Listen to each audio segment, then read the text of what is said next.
Lover படம் எப்படின்னா இருக்கு? லவ்வர் அதாவது பார்த்தீங்கன்னா லவ்வர்ஸ் டே முன்னிட்டு இந்த படம் ரிலீஸ் பண்ணிட்டாங்க.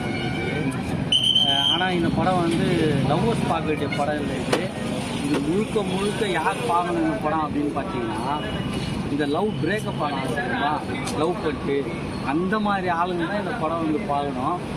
அவங்களுக்கு தான் இதில் படத்தில் ஒரு முடிவு சொல்லியிருக்கிறாங்க. அந்த மாதிரி பிரேக்கப் ஆனவங்களாம் வந்து பார்க்கலாம். அப்புறம் நீ ஏன்டா வந்து பார்த்தேன்னு நிறைய பேர் கேட்பீங்க. எனக்கு நல்லா தெரிஞ்சு நான் வந்து இந்த படம் பார்க்கணும்னு நினச்சி வந்தேன். நான் என் ஃப்ரெண்டு ஒரு கூப்பிட்டாங்க, அதுதான் வந்தேன். ஆனால் இந்த படத்துடைய கான்செப்ட் பார்த்தீங்கன்னா இதுதான். இது லவ்வர்ஸ்க்கான படம் இல்லை, இது லவ் பிரேக்கப் ஆனாங்க இல்லையா அவங்களுக்கான படம் இது. அதே மாதிரி ஒன் சைடு லவ் அப்படின்னு சொல்லுவாங்க இல்லையா, அதாவது பையன் லவ் பண்ண மாட்டான், அந்த பொண்ணு சுற்றி பையன் முன்னாடி, அந்த பொண்ணு லவ் பண்ணாதான் அந்த பொண்ணு முன்னாடி அந்த பையன் சுற்றி நிற்பான்.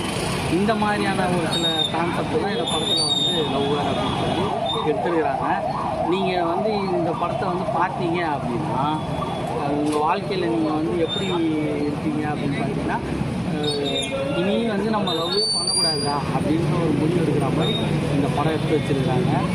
இப்போ நான் பார்த்தீங்கன்னா எனக்கு மேரேஜ் ஆகி பசங்களாம் இருக்கிறதுனால எனக்கு எந்த பிரச்சனையும் இல்லை.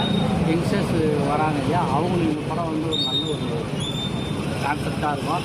வந்து பார்த்து என்ஜாய் பண்ணுவோம். இந்த மணிகண்டன் ஆக்டிங் எப்படின்னா இருக்குது?